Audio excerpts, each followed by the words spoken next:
Bueno, primero quería obviamente agradecerles a los compañeros del Centro de Estudiantes por habernos permitido ocupar el espacio y ayudarnos con...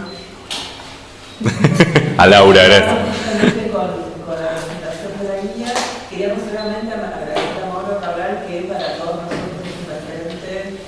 los textos son invaluables para la comunidad de perspectiva y siempre tiene aportes súper interesantes para aclararnos. Y bueno, yo obviamente quería agradecerles al resto que ustedes que vinieron a acompañar en este momento que para nosotros es súper importante.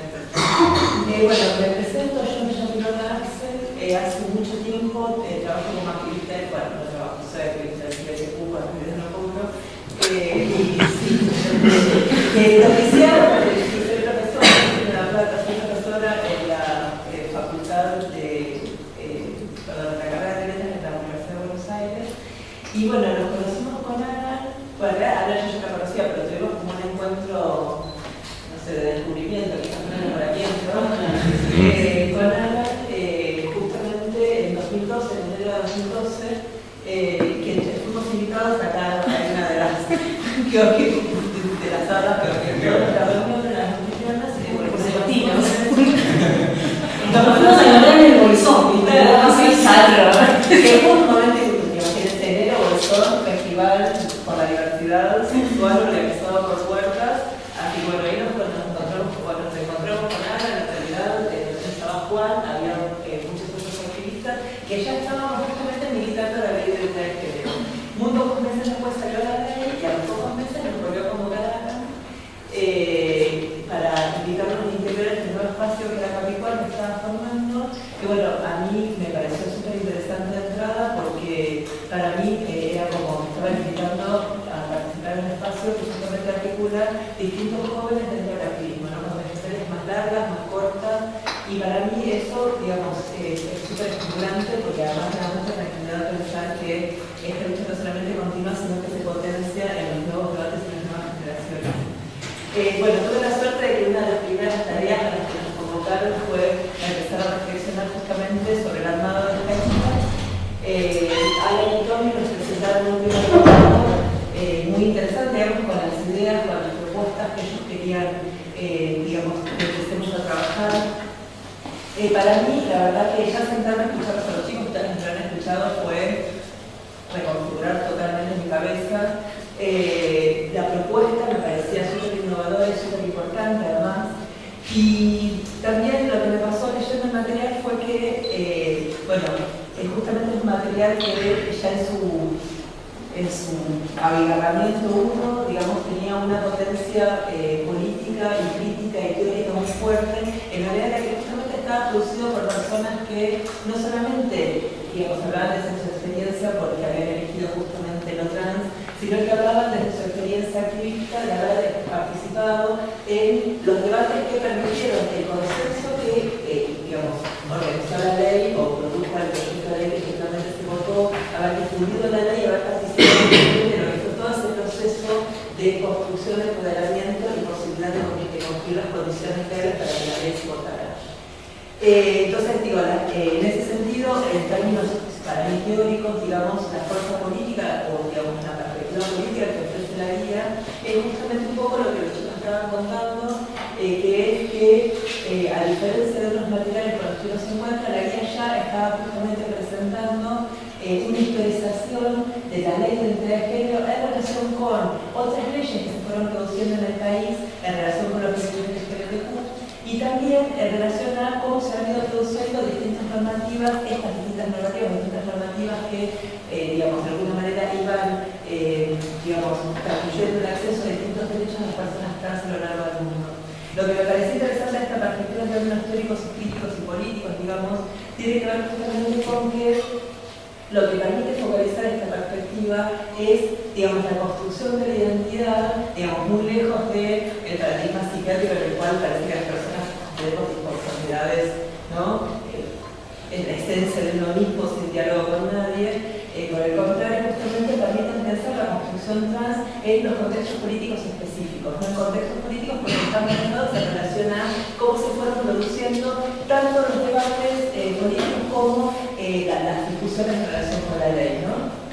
Entonces, en ese sentido, para mí la guía tiene un aporte fundamental, digamos, que es la diferencia de los otros materiales con los que por lo menos producido por las organizaciones o por, digamos, otras discursos que justamente hablan sobre el LGBTQ, no intenta justamente producir un fundamento, ¿no? Ni existencialista, ni psicologicista, ni psiquiátrico, ni biológico, sino que justamente parte de esta idea, ¿no? De que la identidad es un proceso colectivo de construcción social que tiene que ver justamente con el modo en que todos intercambiamos, esos intercambios necesariamente entonces son políticos, ¿no? Otro punto que a mí me parece súper importante y lo valoro de la guía es que, digamos, ya cuando me encontré con este fenómeno mundial, lo que también había era un cruce de un montón de saberes y experiencias que venían de ámbitos muy distintos y que finalmente uno no los ve juntos y trabajando juntos, digamos. Especialmente se podía ver, digamos, como un cruce muy interesante entre saberes médicos y cómo esos saberes habían sido apropiados por la experiencia de personas que justamente desde hace muchos años están aplicando o están, digamos, tomando, buscando en libros médicos o en, digamos, los distintos modos en los que uno puede ir dialogando con la medicina, digamos, herramientas para producir una propia construcción que es experimental, una construcción del cuerpo experimental que se va a sostener sobre las posibilidades de prueba y error, y esto se construye justamente porque digamos, organizaciones, digamos, y las personas en general trans no tienen o no se construyó el diálogo suficiente con, digamos, las instituciones médicas, ¿no? Esto obviamente tiene que ver no por culpa de las instituciones médicas, sino que para los profesionales tienen que ver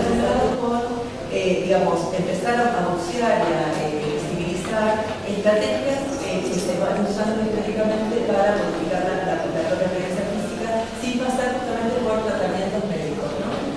Y, digamos, otra cosa sería herramientas que se fueron produciendo colectivamente, ¿no? De boca en boca para comunicarse distintos momentos de relación con el sistema médico, ya sea para decirte cuál es tu servicio amigable, ya sea para decirte cómo enfrentar un médico, dar consejos, ¿no? Que de alguna manera la parte de consejos también lo resumen, o ya sea incluso para darse justamente tips en relación a cómo producir o cómo empezar o cómo seguir o cómo, ¿no? Los distintos tratamientos hormonales, ¿no?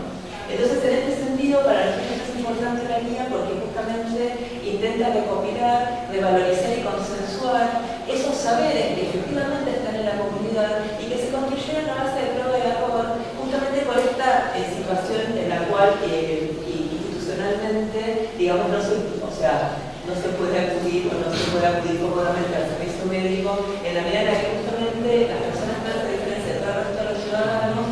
que tenemos garantizado el seguro médico y ser tratados como cualquier ciudadano, las personas trans tienen que ir al servicio médico y preguntarse si la persona conoce un problema, si la ley si existe, si tiene una idea de la ley, si tiene una idea de la complejidad de lo que implica el cuerpo trans, ¿no? Y además sabiendo que evidentemente no es lo mismo el modo en que nos diagnostican o nos medican, digamos, si te conocen, si no te conocen y no le importás, o si te conocen para perseguirte. O sea, necesariamente eso va a producir tres tipos de diagnósticos, ¿no? Para perseguirte, si te rechazan de plano, te conocen de identidad, evidentemente el diagnóstico, el trato y la relación va a ser completamente distinta. Entonces, bueno, en principio también lo que quería, era señalar estas dos cosas porque la guía en ese sentido está pensada justamente para dos públicos, que es un poco lo que hablaron los chicos, que es en un sentido una herramienta para profundizar el debate al interior de la comunidad trans, especialmente en relación a puntos conflictivos como los tratamientos de hormonación en sí, y al mismo tiempo intenta producir una interpelación sobre los estereotipos de género, ¿no? Justamente porque si vamos a pensar en la noción de salud, tenemos que dejar de hacer justamente lo que viene haciendo de alguna manera el sistema psicomédico, que es, digamos, poner el acento sobre un supuesto beneficio psicológico sin efectivamente pensar la salud en términos integrales y empezar justamente a ver, a visibilizar cuáles son los conflictos, digamos, que produce de alguna manera esta adecuación a un sistema binario, digamos, de consumancia física. Entonces, bueno, finalmente quiero agradecer que nos ayudan por haberme invitado, porque la verdad que para mí una experiencia es y sigue siendo como una experiencia de transformación política y personal cada uno de los encuentros que tenemos de la relación con esta guía, invitarlos a todos los que quieran participar, porque para nosotros es muy importante producir esta construcción en términos no solamente horizontales, sino recopilando justamente toda una, pudiendo consensuar, digamos, toda una serie de conocimientos para justamente volver a un diálogo real, tanto con las instituciones médicas, psiquiátricas, con distintas digamos, academias y instituciones que nos dan conocimiento, otros organismos, y bueno, para efectivamente empezar a construir un conocimiento nuevo que nos habilita la ley de identidad de género, que justamente es una ley que tiene rasgos inéditos, y eso de alguna manera nos da la responsabilidad de saber que cada uno de los casos que estamos dando en relación con esto son únicos en el mundo. Así que bueno,